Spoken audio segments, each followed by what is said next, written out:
in this question, we have like a figure. The figure below shows a polygon A, B, C, D, E, F, G, H that consists of rectangles and right triangles. So we're told when it's cut out and folded on the dotted lines, the polygon forms a triangular prism. And we are given that AH equals EF equals 8 and GH equals 14. We want to know what is the volume of the prism. So basically for this question, this is a standard like 3-dimensional geometry problem. So 3D geometry problems are usually like the main difficulty in these problems is like visualizing the figure. So in this case, we want to like visualize and see like, you know, if we were to fold this thing, like what would it fold into?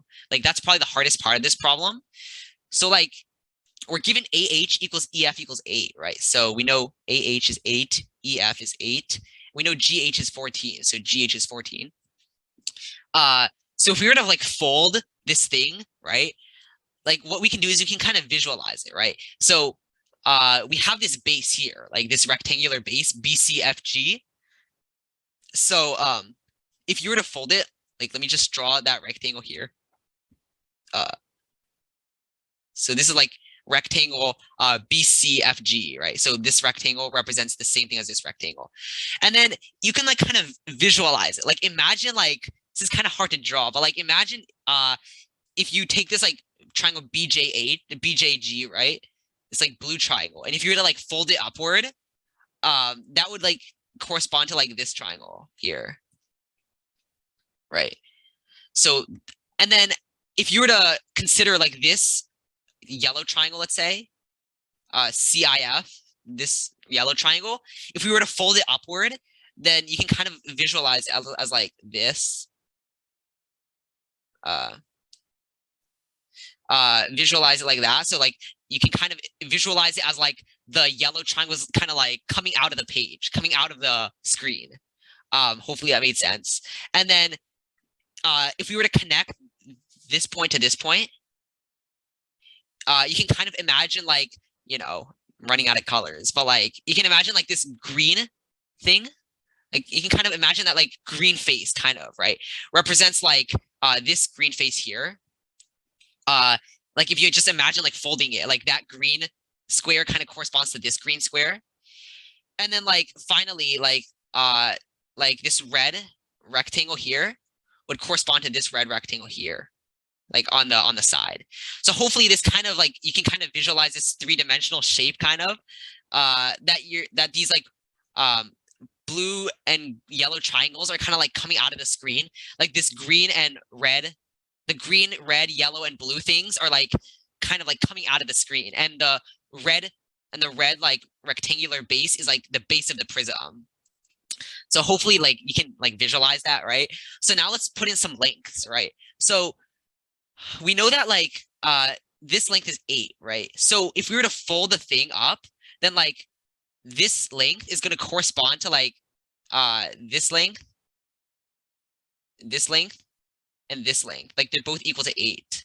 Like if you just visualize like kind of folding up the diagram, these are both going to equal 8. And then like you can also like use your visualization skills, right? Like if this is 8 and you were to fold it, then like then this is also 8. Like these lengths are also 8. Like if you're to, it's kind of like you're folding it. Like hopefully that makes sense. Like this length kind of folds onto this length here. And then now we know like this length is 14, right? The GH is 14. So let's see, what does that like correspond to in the actual figure?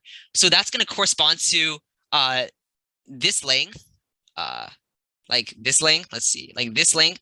Okay, I'm like running out of colors, right? So like it's going to kind of correspond to like this length here plus this length. That kind of corresponds to the length 14. If you just like visualize it, like this might be a little hard to visualize, right? But like then you would get like this has length 6.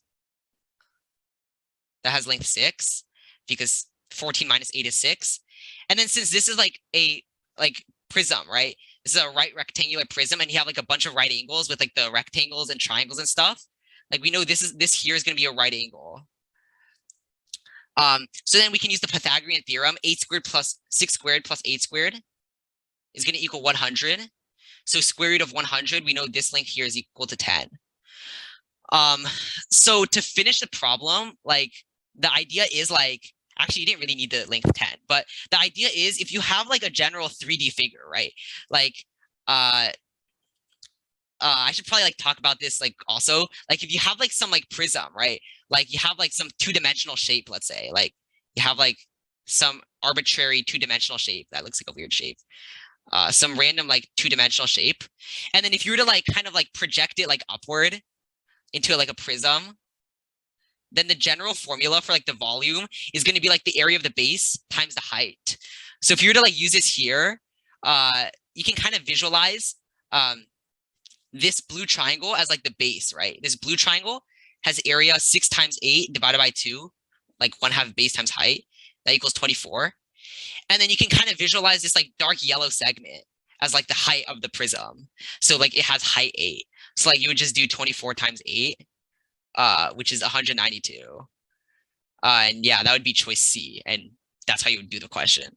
To summarize briefly again, like for these kind, this is also a very common kind of question. So like it's definitely like good to get like good practice with it. Like a lot of the times it's a very classic question where you have like they give you some 2D shape and then they tell you, oh, you're going to fold this shape into a three-dimensional figure, and they want you to like do something with that like three-dimensional figure. So it's like definitely a pretty common type of question. So like in this case, I think the main strategy was like you take each like individual part of the two-dimensional shape one by one separately, and you see like where do they fold to, and then like after you're able to do that, like you're able to like piece together the three-dimensional shape. And it's also a good skill to be able to draw good 3D shapes. Like be able to draw good 3D figures. That definitely takes practice as well. And the last important thing about this problem is like knowing the important formula. Like in general, if you have like a prism, in this case is a triangular prism. So like you would always, to find the volume of a prism, the general formula would be like find the area of the base of the prism, then multiply it by the height. So like I guess that's also important here.